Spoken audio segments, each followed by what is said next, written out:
మిర్చి రైతులను ఆదుకుంటాం. క్వింటా మిర్చి ధర 11,781 రూపాయలు, అంతకంటే తగ్గితే కేంద్రం ద్వారా కొనుగోలు చేస్తాం. కోల్డ్ స్టోరేజీలో నిల్వ చేసుకునే మిర్చి రైతులకు బ్యాంకుల ద్వారా రుణాలు మంజూరు. కృష్ణపట్నం పోర్టు టెర్మినల్ నుంచి మిర్చి కంటైనర్ల రవాణాకు అనుమతులు. లారీ యజమానుల తీరుపై రైతుల ఫిర్యాదు, చర్యలకు సీఎం ఆదేశం. గుంటూరులోని స్పైస్ పార్కుకు మౌలిక సదుపాయాలు కల్పిస్తాం. ముఖ్యమంత్రి చంద్రబాబు నాయుడు. మిర్చి రైతులు, వ్యాపారులు, ఎగుమతిదారులు, కమిషన్ ఏజెంట్లు, అధికారులతో సీఎం సమీక్ష.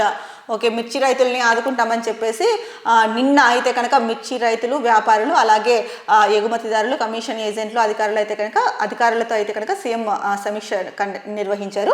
ఇందులో సీఎం ప్రధానంగా చెప్పింది ఏంటంటే కనుక క్వింటాల్ మిర్చి ధర 11,781 రూపాయలకి, అంతకంటే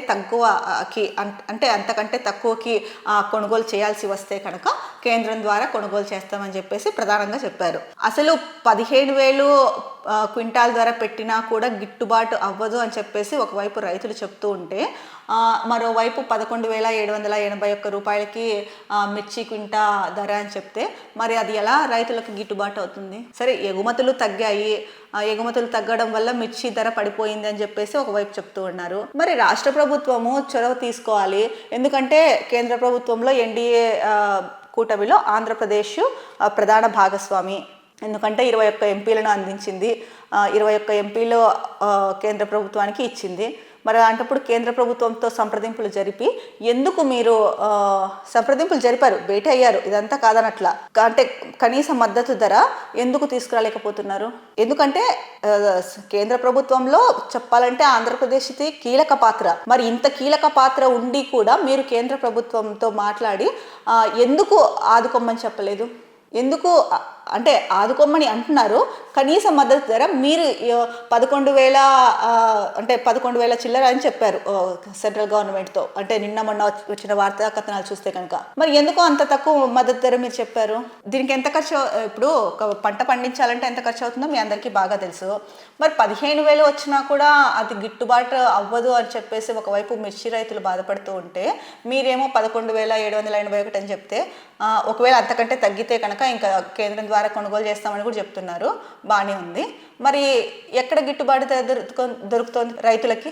మరి రైతుల్ని ఆదుకుంటాము, రైతుల్ని కాపాడుతాము, రైతన్నలకి నష్టం జరగకుండా చూసుకుంటాము అన్నారు. మరి ఎందుకు రైతన్నలకి నష్టం కలగకుండా చూసుకుంటాము అన్న వాళ్ళు ఇలా ప్రవర్తిస్తున్నారు? మీకే తెలియాలండి. ఇది ఏం చేస్తాము? ఇప్పుడు ఏమి తెలియని వాళ్ళకి చెప్పొచ్చు, అన్నీ తెలిసిన వాళ్ళకి చెప్పొచ్చు, తెలిసి తెలియకుండా ఉంటారు కొంతమంది. అలాంటి వాళ్ళకి ఏం చెప్తాం? ఒకసారి రైతన్నల పరిస్థితిని అర్థం చేసుకోండి. ఎందుకు ఇలా చేస్తున్నారు? ఇక్కడ ఇచ్చారు దీనికి సంబంధించి.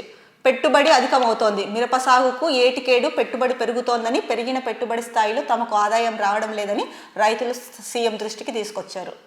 మరి దీన్ని దృష్టిలో పెట్టుకొనైనా కూడా కొంతలో కొంత అయినా కూడా పెంచాలి కదా క్వింటా ధర. మరి 11,781 అంటే కనుక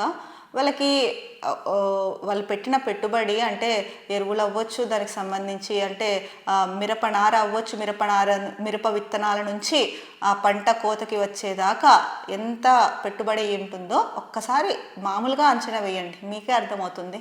మరి ఇలాంటిది అంత తక్కువ ధరకి అమ్ముకుంటే అప్పుల్లో నష్టాల్లో కూరుకుపోక ఏమవుతారండి రైతులు? కొంచెం బాగా ఉన్న రైతులైతే ఆర్థికంగా పర్వాలేదు, అప్పులు తీసుకొచ్చి పెట్టి పండించే వాళ్ళే ఎక్కువ మంది ఉన్నారు ఏపీలో. మరి వాళ్ళ పరిస్థితి ఏంటి? ఇవన్నీ కూడా ఆలోచించుకొని నిర్ణయం తీసుకోవాలి కదా. ఒక నిర్ణయం తీసుకునేటప్పుడు రైతులే మీ దృష్టికి తీసుకొచ్చారు కదా సీఎం గారు. ఎందుకు ఇలా చేస్తున్నారు? రైతుల బాధలు పడుతున్నాయా పట్టట్లేదా అనేసి రైతులు ఇదే అనుకుంటున్నారు. ఏంటి మరి 15,000 పెట్టినా కూడా మాకు గిట్టుబాటు రాదు, పెట్టుబడి పెరిగిపోతుంది, ఈ విషయం సీఎం దృష్టికి తీసుకెళ్ళాము, అయినా కూడా 11,781 రూపాయలు అంటున్నారు, ఏం చేయాలి ఇప్పుడు మేము అని చెప్పేసి బాధపడుతున్నారు రైతులు. వాళ్ళ బాధ మీకు కనిపించట్లేదా, వినిపించట్లేదా? మీరే ఒకసారి ఆలోచించుకొని మీ విచక్షణకే వదిలేస్తున్నామండి. రైతులు ఇదే చెప్తున్నారు, ఇంకా వాళ్ళ విచక్షణకే వదిలేస్తున్నాం, రాష్ట్రాన్ని పాలిస్తున్నారు, మరి అందరి సంక్షేమం చూడాలి. మరి అందరి సంక్షేమం చూడాలి అన్నప్పుడు రైతన్నల సంక్షేమం కూడా అందులో భాగమే కదా. మరి ఎందుకు ఇలా చేస్తున్నారు గవర్నమెంట్ అని చెప్పేసి రైతులైతే కనుక నిజంగా తీవ్రంగా ఆవేదన వ్యక్తం చేస్తున్నారు, బాధపడుతున్నారు.